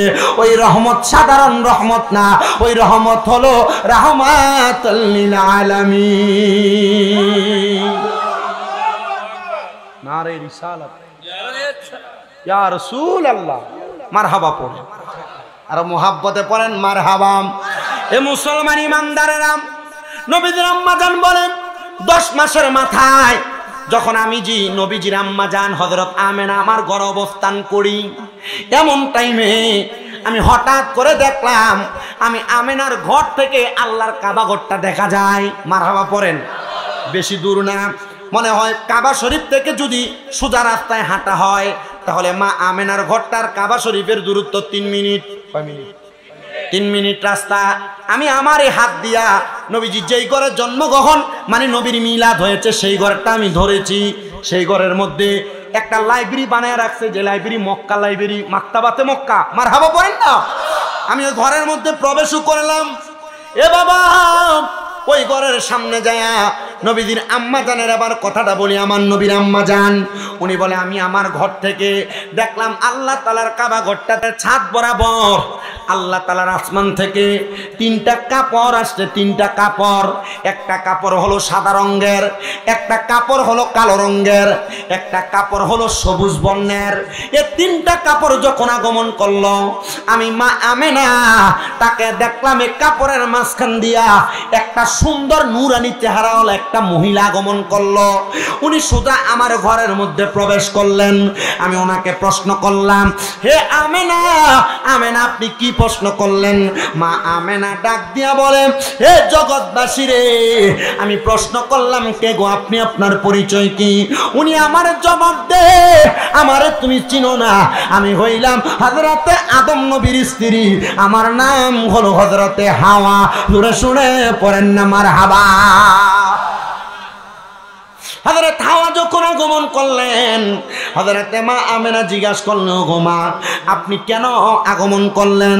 বলে, আমার আল্লাহ তাআলা রাহমাতাল লিল আলামিন নবীকে স্বাগতম জানানোর জন্য পাঠাইছে।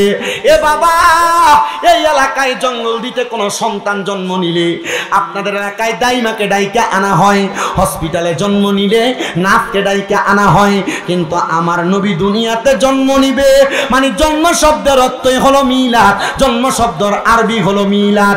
আমার নবীর মিলাদ হবে গো, আমার আল্লাহ তাআলা জান্নাত থেকে মা হাওয়ারে পাঠিয়ে দিছে। জোরে সুরে পড়েন সুবহানাল্লাহ। মা আমেনা ডাক দিয়া বলে, ও জগৎবাসী গো, আমি এবার তাকে দেখলাম আরেকজন মহিলা আগমন করলো। আমি জিজ্ঞাসা করলাম আপনার নামটা কি? উনি বলে, আমার নাম হযরতে মরিয়ম আলাইহিস সালাতু ওয়াস সালাম। আপনি কেন আসলেন? বলে, নবীকে সালাম দেওয়ার জন্য, নবীকে রিসিভ করার জন্য। আমেনা বলে, আরেকজন মহিলা আগমন করলো, ওনার নাম হলো হযরতে আসিয়া। আমি জিজ্ঞাসা করলাম কেন আগমন করলেন? উনি বলে, নবীকে স্বাগতম জানানোর জন্য। হযরত হাওয়া, হযরত মরিয়ম, হযরতে আসিয়া, এবার চতুর্থ আরেকটা মহিলা আগমন করলো। মা আমেনা ডাক দিয়া কয়, কে গো আপনার পরিচয় কি? বলে, আমার নাম হলো হযরতে হাজেরা। আপনি কেন আসলেন? বলে, নবীকে সালাম দেওয়ার জন্য। মা আমেনা বলে, আমি তাকে দেখলাম তাদের 4 জনের হাতের মধ্যে 4টা পেয়ালা নেওয়া। ওই পেয়ালার মধ্যে কি জিজ্ঞাসা করলাম, তারা আমার উত্তর দেয় এগুলা হলো শরাব। ও মা, ওই শরাব গুলা কিসের শরাব? বলে, একটা শরাব হলো জান্নাতের কাউসারের পানি, আরেকটা শরাব হলো সারাবান তাহুরা, আরেকটা শরাব হলো জান্নাতের লাবান মানি দুধ, আরেকটা শরাব হলো জান্নাতের মধু। মা গো, এই শরাবটা আপনি আমারে কেন পান করাইবেন? বলে, এই শরাবটা পান করাইবো আপনি যেন রাহমতের নবীকে দুনিয়াতে সুন্দর করে স্বাগতম জানে আনতে পারেন। এই শরাবটা পান কইরা যখন নবীজির আম্মা জান চোখটা বন্ধ করছে গো, আমার রাহমাতাল লিল আলামিন নবীজি দুনিয়াতে আগমন করছে। ওই সময় অন্য কোন সময় না, রবিউল আউয়াল মাসের 11 তারিখ দিবাগত রাত 12 তারিখ সুবে সাদেকের মুহূর্তে আমার রহমতের নবী আগমন করলেন। আশেক বলে, জান্নাত থেকে হাওয়া আসিয়া মরিয়ম হাজেরা মিলাদুন নবী পালন করতে আসিলেন ধরা। হায়রে আসলেন নবী পোশাকে পরা। দুনিয়ার সন্তানকে পোশাক পরে আগমন করে? তাহলে রাহমাতাল লিল আলামিন নবী পোশাক পরে কেমনে দুনিয়াতে আগমন করলো? ইতিহাস গ্রন্থ পড়েন না, শুধু শুধু বকবক করেন। আপনি বলতেছেন মিলাদুন নবী কি? নবী তো দুনিয়াতে আমাদের মতো সাধারণ মানুষ হয়ে আগমন করছে। বাবাজি সাবধান, সতর্ক, নবীর ব্যাপারে কোনো মন্তব্য করার আগে চিন্তা করে করা লাগবে। কথা কোন ঠিক কিনা? বলে, হুজুর নবী তো আমাদেরই মতো। আল্লাহ না কোরআনে বলছে, কুল ইন্নামা আনা বাশারুম মিসলুকুম ইউহা ইলাইয়া। নবী আপনি তাদেরকে বলে দেন আপনি তাদের মতো একজন মানুষ। পার্থক্য হলো নবী আপনার নিকট ওহী আসে, তাদের নিকট আসে না। এই আয়াত কিসের জন্য নাযিল হয়েছে এই মৌলবী বুঝে না। এই আয়াত কেন নাযিল হয়েছে মৌলবী বুঝে না। এই আয়াত নাযিল হয়েছে কাফেরদেরকে সালিশ করে ইসলামের দিকে আনার জন্য। কেন? কাফেররা যখন রহমতের নবী যখন বিভিন্ন রকম ভাবে মানুষকে দাওয়াত দেয়, কাফেররা একটা ফোন দিয়ে আসছে মুহাম্মদ জাদু করে। মুহাম্মদ কি করে? নাউজুবিল্লাহ, কি জোরে বলবেন না? মুহাম্মদ কি করে? মুহাম্মদ কি জাদু করে? নাউজুবিল্লাহ জোরে পড়ে না তো। তখন মালিক বিন হাবিব এক লোক ওই এলাকার সবচাইতে বড় জাদুগির ছিল। তখন মালিক বিন হাবিবকে পাঠাইছেন, যাও মুহাম্মদকে পরীক্ষা করো, যদি তুমি তোমার কোনো জাদুর ফেরে তুমি যদি মুহাম্মদকে হারাইতে পারো তাহলে তোমার জন্য বড় পুরস্কার। মালিক বিন হাবিব বলে, আমার তো বড় একটা চিন্তা, আমার ঘরের ভিতরে অন্য কোনো চাহিদা নাই, আমার একটা চাহিদা। সে মালিক বিন হাবিবের একটা কন্যা ছিল যে অন্ধ ছিল। কি ছিল? কথা বলে না, কি ছিল? অন্ধ ছিল। মালিক বিন হাবিব বলে, এই মক্কার কাফের, তুমি আমাকে বলছো মুহাম্মদকে যদি আমি লাঞ্ছিত করতে পারি, তুমি আমার কন্যাকে যদি চোখ বালা করে আইনা দিতে পারো, তাহলে আমি তোমার এই প্রস্তাবে রাজি। বলে, ঠিক আছে, তুমি মুহাম্মদকে বেয়াসুতি করো, তাহলে তোমাকে তোমার কন্যাকে সুস্থ করে দেওয়া হবে। মালিক বিন হাবিব হাতের মুঠের ভিতরে অনেকগুলা পাথর নিছে, নুরি পাথর। কি পাথর? নুরি পাথর নিয়ে মুহাম্মদ সাল্লাল্লাহু আলাইহি ওয়াসাল্লামের কাছে গেছেন। হে আব্দুল্লাহর বেটা মুহাম্মদ, ডাক দিয়ে ভাবে বলে, ইহুদিদের আচরণ, আশেকের আচরণ আর মুনাফিকের আচরণ কি একরকম হতে পারে? কথা বলে, আমরা আশেক, এজন্য আমরা রাসূলকে ইয়া রাসূলুল্লাহ বলে ডাক দেই। জোরে বলেন মারহাবা। আর বাংলার সমাজে বহু মানুষ ইয়া রাসূলুল্লাহকে ফালতু বলে, ইয়া রাসূলুল্লাহকে বাজে বলে। আমার কথা হচ্ছে, যে বলে সে তার মতো, ইয়া রাসূলুল্লাহ ফালতু নয়। সাহাবায়ে কেরাম নবীকে ইয়া রাসূলুল্লাহ বলেছে, এটার প্রমাণ ইবনে মাজাহ শরীফের একটা হাদিস। রাসূল সাল্লাল্লাহু আলাইহি ওয়াসাল্লাম সাহাবায়ে কেরাম নবীকে বলে, ফাকালা ইয়া রাসূলুল্লাহ সাল্লাল্লাহু আলাইহি ওয়াসাল্লাম, সাহাবায়ে কেরাম বলে, ইয়া রাসূলুল্লাহ আপনি জবাব দেন, ও নবী, আইয়ুল ইসলাম খায়রুন, ইসলামে উত্তম ব্যক্তিকে?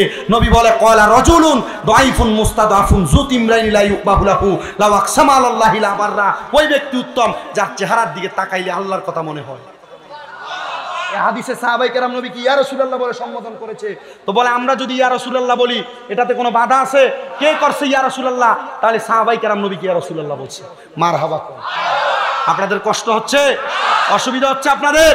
ইয়া রাসূলুল্লাহ কি বলবে, চলবে না বন্ধ থাকবে? বেশি বেশি ইয়া রাসূলুল্লাহ চলবে না বন্ধ থাকবে? নারে রিসালাত, নারে রিসালাত, নারে রিসালাত। যখনই নারে তাকবীরের স্লোগান হবে, সাথে সাথে নারে রিসালাত হবে। কেউ যদি বলে না চলবে না, এটা ভালো না, এটা এই স্লোগান ওই স্লোগান, আমাদের মানার কোনো দরকার। আল্লাহ আমাদেরকে বোঝার তৌফিক দান করুন। কষ্ট হচ্ছে আপনাদের, বুঝতে অসুবিধা হচ্ছে আপনাদের? মালিক সিনার আয়েশা নবীকে বলে, এ মুহাম্মদ বলো আমার হাতে কি? মুহাম্মদ সাল্লাল্লাহু আলাইহি ওয়াসাল্লাম বলে, আমি বলবো না, হাতে যা আছে এগুলা বলবে। জোরে বলবেন না?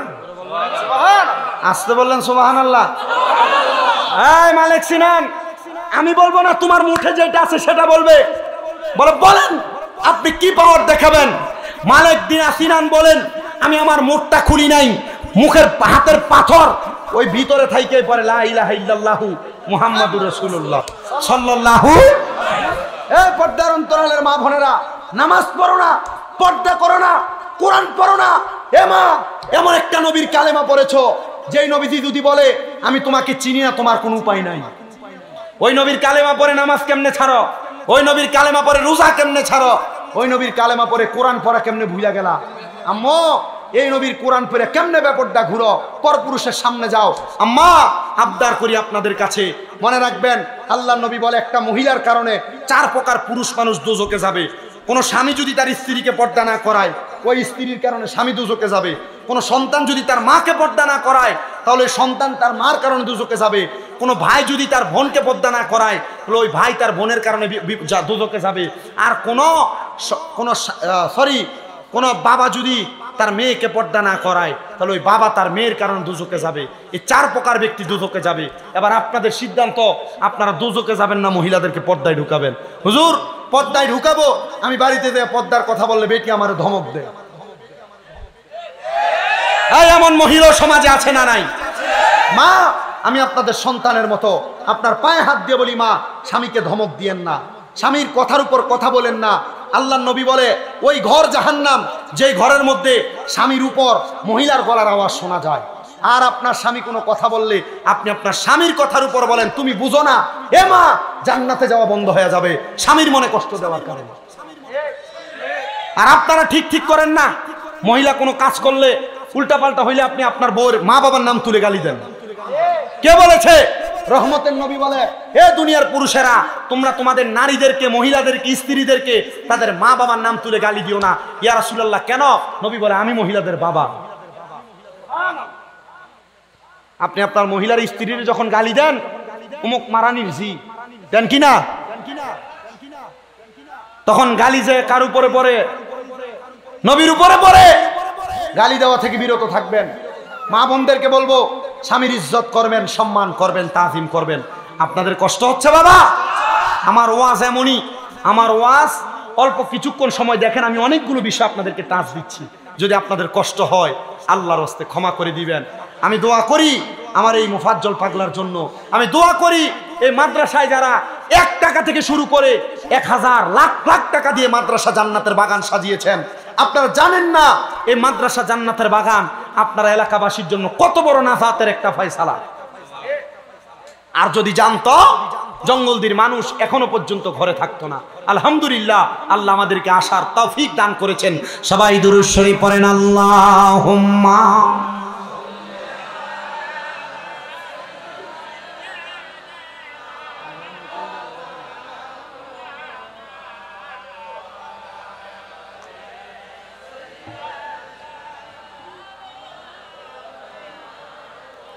কোথায় রইলেন মায়ার নবীজি,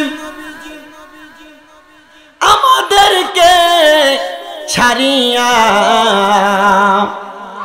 আপনি বিনে কি লাভ হবে এই ধরাতে বাঁচিয়া? আল্লাহুম্মা। মোহাব্বত নিয়ে পড়েন, ঈমান তাজা হবে।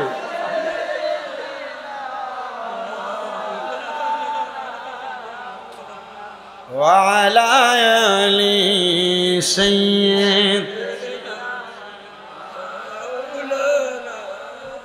পরেন সালাতু সালাম জানাই, দুরূদ সালাম জানাই আপনার পরে নবী গো। আমরা গুনাহগারে বলেন সালাতু সালাম জানাই, দুরূদ সালাম জানাই আপনার পরে নবী গো।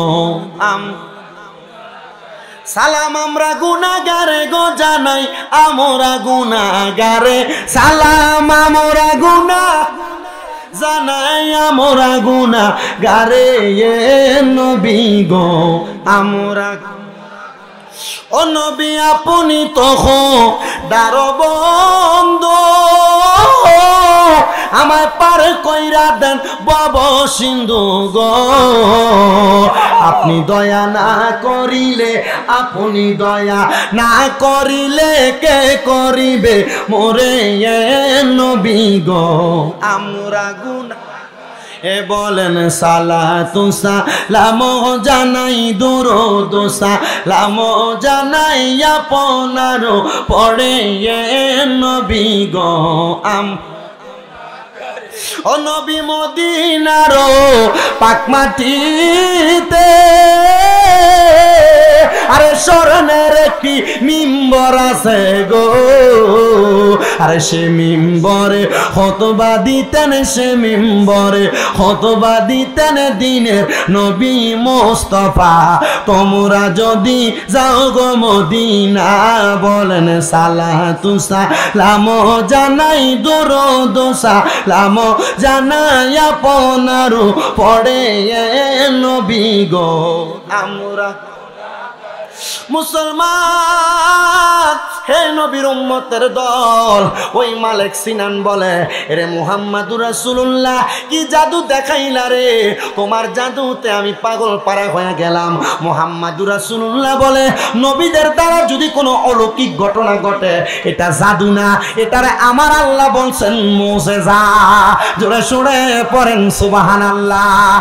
আর তাসাউফ তত্ত্ব তরিকতের কিতাব পড়ে দেখলাম, কোন আল্লাহর ওলি দ্বারা যদি কোনো অলৌকিক ঘটনা ঘটে এইটাকে বলা হয় কারামত। কোন না কথা কয় না, কি বলে?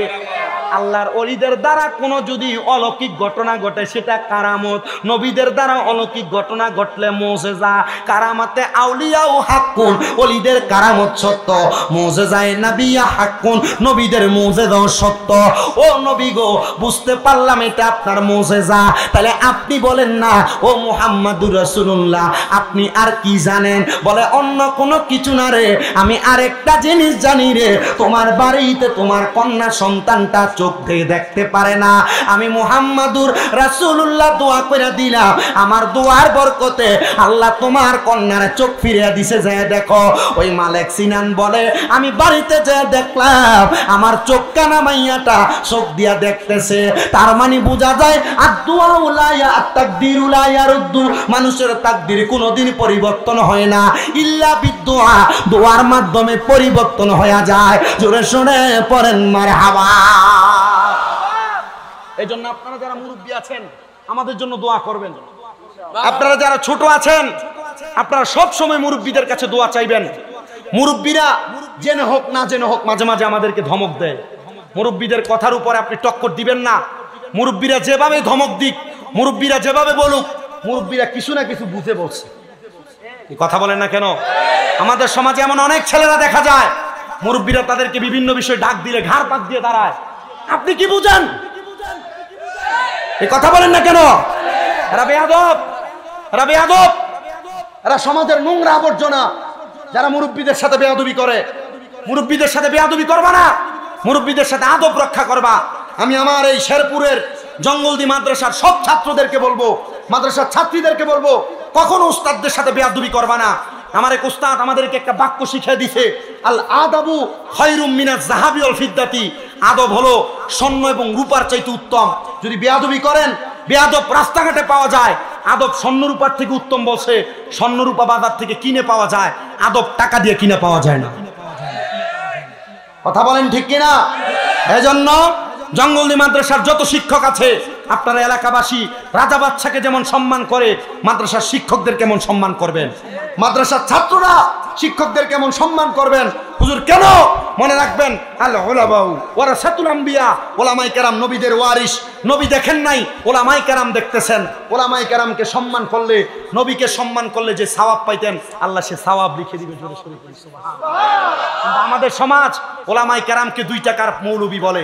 হ্যাঁ বাবা, 2 টাকার মৌলবি বলে। যাদেরকে তুমি ডাকো এই মৌলবি তোমাকে সুপারিশ করে জান্নাতে নিবে।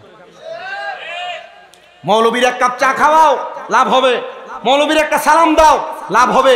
কারণ আল্লাহ তাআলা এক একজন মৌলবীর হাতে অসংখ্য জান্নাতের টিকিট ঠিকাদারে দিয়ে দিবে। বলে হুজুর কি বলেন? আমাদের জন্য সুপারিশ, আমাদেরকে আল্লাহ ছাড়া কে রক্ষা করবে? বেশি উপরের ক্লাস লাগবে না, মাদ্রাসার ক্লাস 9-10 এর হাদিস এবং ফিকার কিতাব পড়ে দেখেন, একজন না 6 প্রকার ব্যক্তি আমাদের জন্য সুপারিশ করবে। 6 প্রকার। কয় প্রকার ব্যক্তি? 6 প্রকার ব্যক্তি সুপারিশ করবে। এর মধ্যে মিনান নাবিয়িনা ওয়াস সিদ্দিকিনা ওয়াস শুহাদাই ওয়াস সালিহিন, 1 নাম্বার নবীরা সুপারিশ করবে, আমাদেরকে বাঁচায় জান্নাতে নিয়ে যাবে। ওয়াস সিদ্দিকিন, সিদ্দিক যারা সত্যবাদী তারা সুপারিশ করবে। ওয়াস শুহাদা, যারা শহীদ তারা আমাদের জন্য সুপারিশ করবে। ওয়াস সালিহিন, যারা নেককার বান্দা আল্লাহর ওলি মাশায়েখে পীরে কামেল তারা আমাদের জন্য সুপারিশ করবে। এরপরে আও হাদিস শরীফের মধ্যে বলে আল উলামা, ওলামায়ে কেরাম সুপারিশ করবে। চিন্তা করে দেখছেন আমাদের জন্য সুপারিশ করবে মানে বুঝেন, মানে আপনার জন্য সুপারিশ করবে। আল্লাহ এই গুনাহগার গুনাহ করছে, বুঝে নাই, ছেড়ে দেন। আল্লাহ বলবে তাদের ইজ্জতের কারণে ছেড়ে দিবে। আপনার কাছে ওলামায়ে কেরামকে সম্মান করতে কষ্ট হয়, আল্লাহর ওলিদেরকে সম্মান করতে কষ্ট হয়। আল্লাহর ওলিদের হাতের মধ্যে চুমা দিলে আপনার মুখে দিয়ে বেদাতের ফতু আসে। আপনি বলতে থাকেন আল্লাহ তাআলা আমরা যারা এই আমলগুলো করতেছি আল্লাহ এগুলোর ফায়দা আমাদেরকে দান করুন।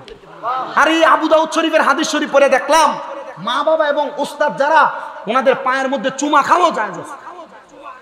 আপনারা কোনোদিন আপনাদের মার পায়ে চুমা দিছেন? বাবার পায়ে চুমা দিছেন? আমি বক্তা হইছি আমার মা বাবার পায়ে চুমা দিয়া, আলহামদুলিল্লাহ পড়েন। আমি আমার মার পায়ে চুমা দিয়া বক্তা হইছি।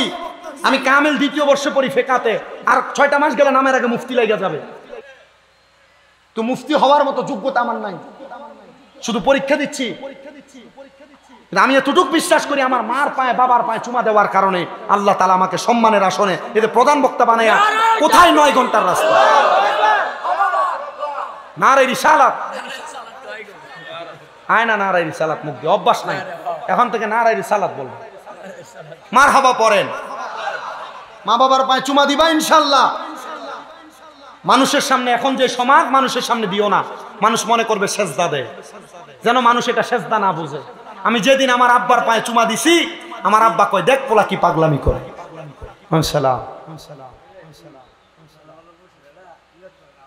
আচ্ছা এটা আমি পড়ে দিয়ে যাবো ইনশাল্লাহ।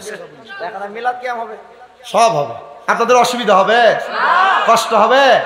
যার ভাল লাগবে পড়বে, যার ভাল লাগবে না পড়বে না। ভাল লাগে?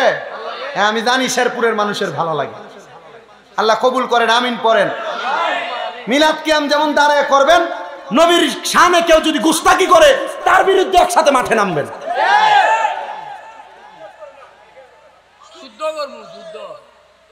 আল্লাহ কবুল করুক।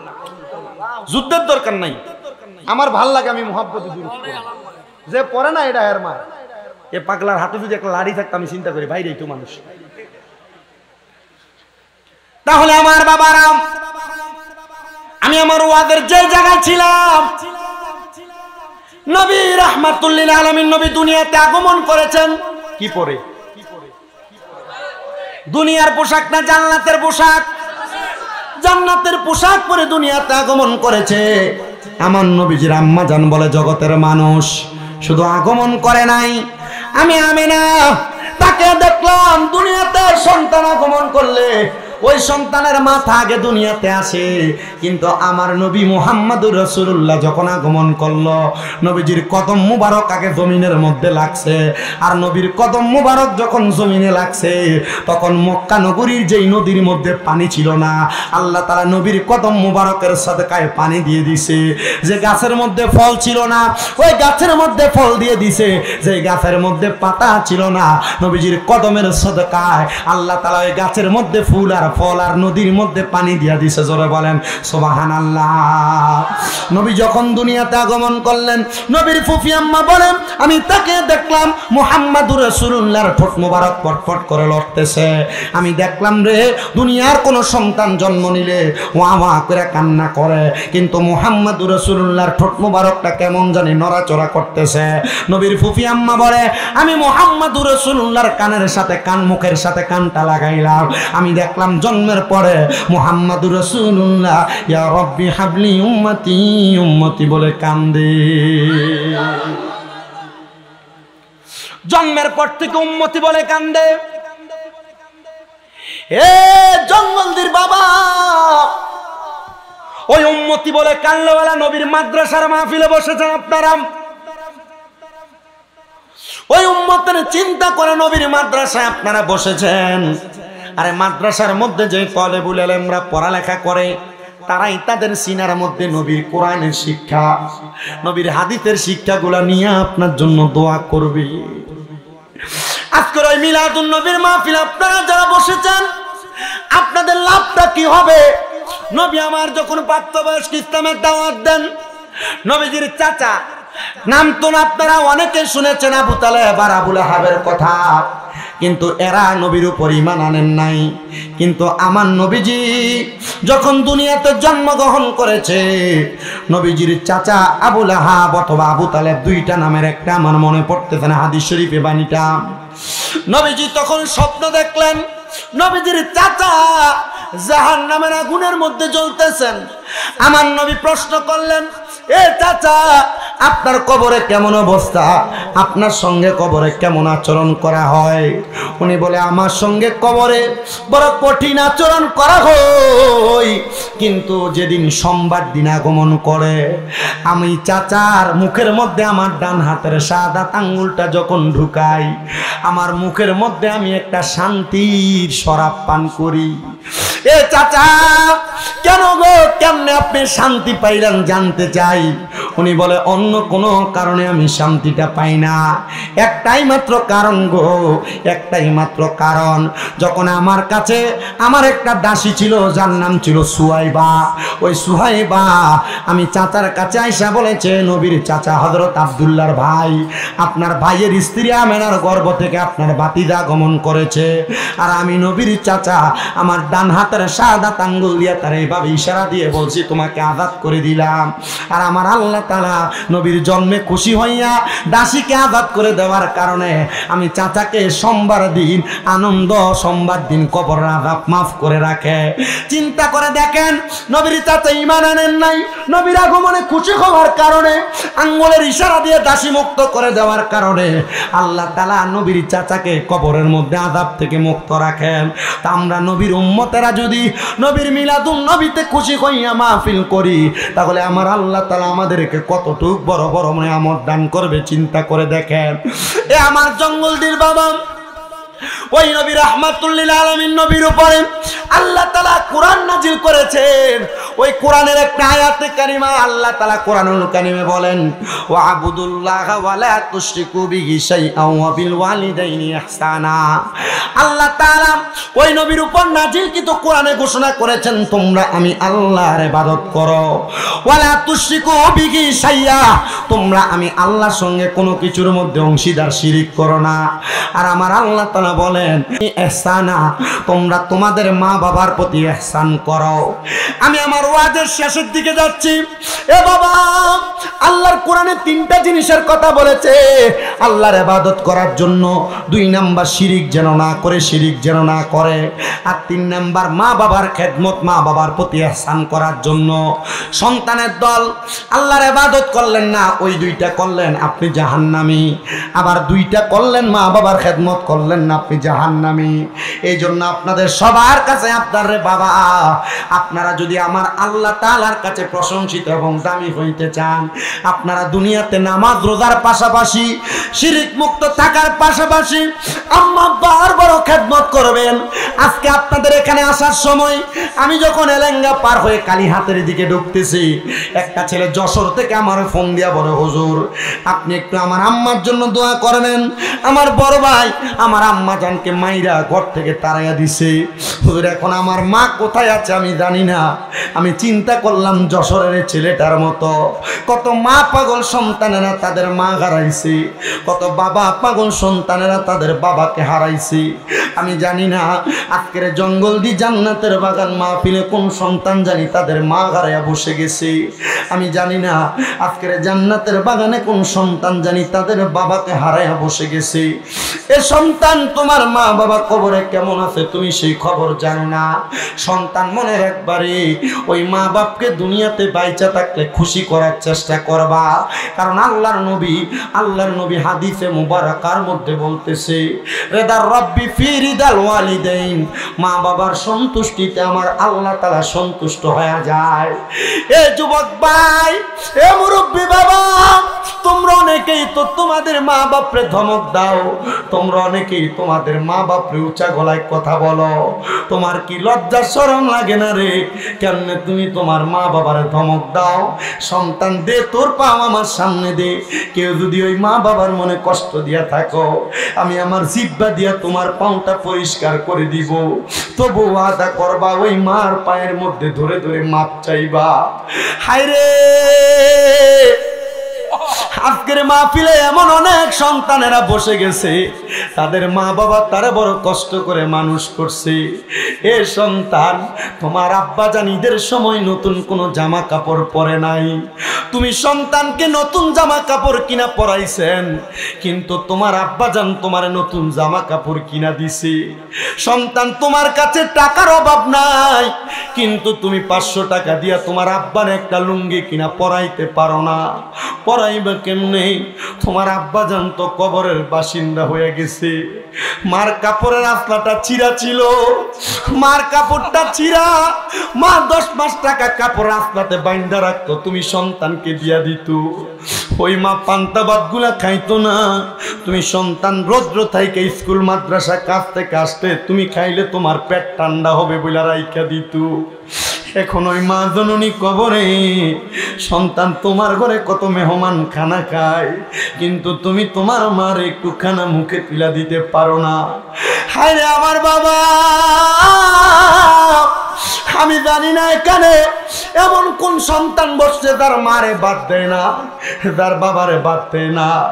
এমন অনেক সন্তান, এমন অনেক বিচার আসে, হুজুর অমুকে তার মারে বাদ দেয় না। মা বাপ সকালবেলা এক ভাইয়ের ঘরে ভাত খায়, দুপুর বেলা আরেক ভাইয়ের ঘরে, রাত্রবেলা আরেক ভাইয়ের ঘরে। তোমার মার ঘরে তুমি 5-6 জন সন্তান ছিলা, তোমার মা বাবা দুইজনে মিলা তোমরা 5-6 ভাই বোনরে নিজে না খেয়ে খাওয়াইছে। কেমনে রে তোমরা ওই মা বাপরে জুদা করে দিছ? হে আব্বাজি, মা বাপরে খাওয়াইলে তোমার সম্পদ কমবে না। আল্লাহ নবীজি শিখিয়ে দেয়, কোন সন্তান যদি তার মার জন্য বাবার জন্য 1 দিরহাম খরচ করে, আল্লাহ তাআলা তারে লক্ষ কোটি গুণ বাড়ায়া দুনিয়াতে সম্মানিত করে দেয়। হায়রে, কেউ যদি ওই মা বাপরে কষ্ট দিয়া থাকো, দে তোর পাও আমার সামনে দে, আমি তোর পায়ে দিব্যা লাগে লাগে আমি পরিষ্কার করে দিমু। কারণ কি জানো, মা বাবার মনে কষ্ট দিয়া শুধু শামীম রেজা না, শুধু শেরপুর, জামালপুর, ময়মনসিংহ ডিস্ট্রিক্টের বড় আলেম দিয়ে ওয়াজ করাও কোনো লাভ হবে না। কারণ ওই মা তোমার জন্য জান্নাত, ওই মা তোমার জন্য জাহান্নাম। মা বাপরে যদি খুশি রাখো জান্নাত পাইবা, মা বাপরে যদি কষ্ট দাও জাহান্নাম জাহান্নাম। কারণ সাখাতুর রব্বি ফি সাখাতিল ওয়ালিদাইন, মা বাবার অসন্তুষ্টিতে আমার আল্লাহ অসন্তুষ্ট হয়ে যায়। আজকের মাহফিলটা কবুল হবে কিনা এটার গ্যারান্টি কেউ দিতে পারবে না রে যুবক, কেউ দিতে পারবে না রে মুরব্বী বাবা। আমি জানি না পর্দার অন্তরালে কোন মহিলাটা বসে রয়েছে, তার মা কবরে, তার বাবা কবরে।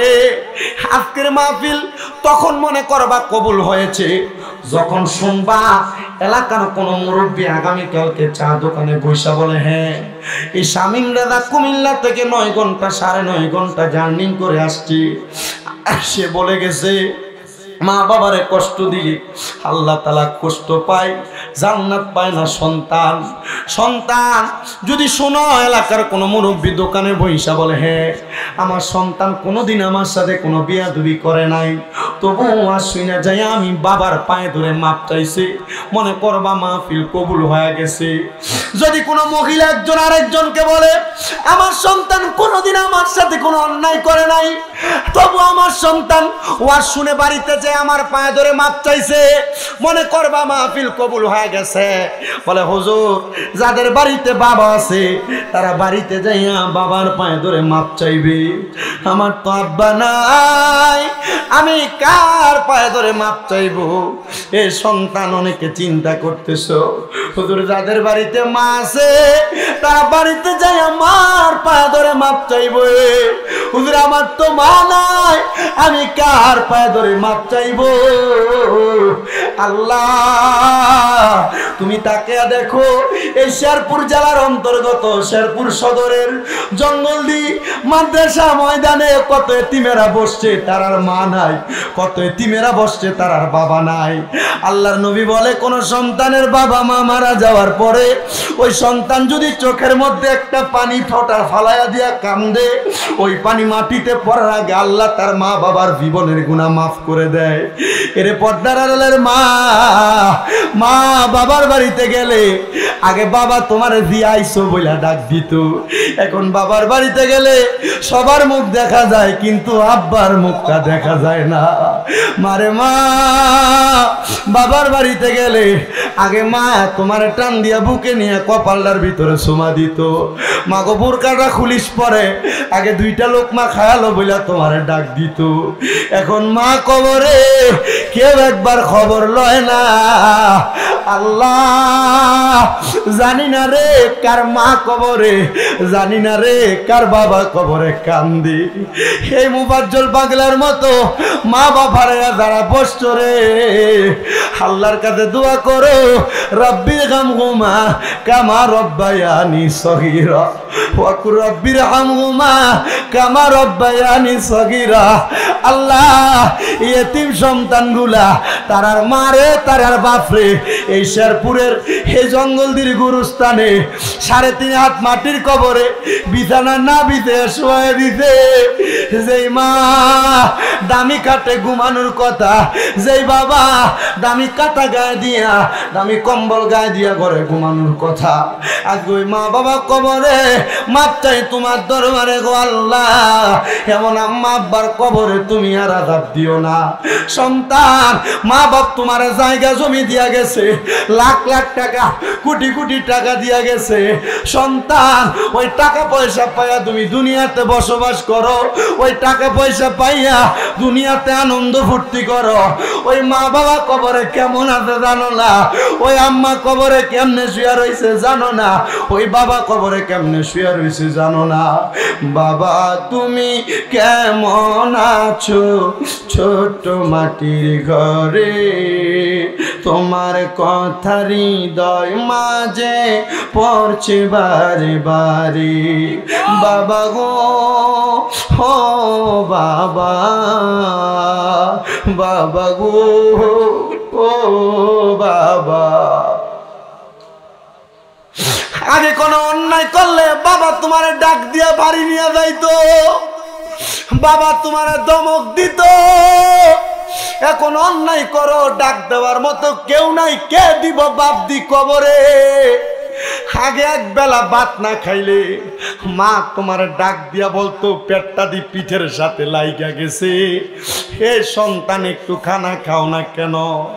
এখন 2-3 বেলা খানা না খাইলে কেউ একবার খানা খাইছুনি বলে জিজ্ঞাসা করে না।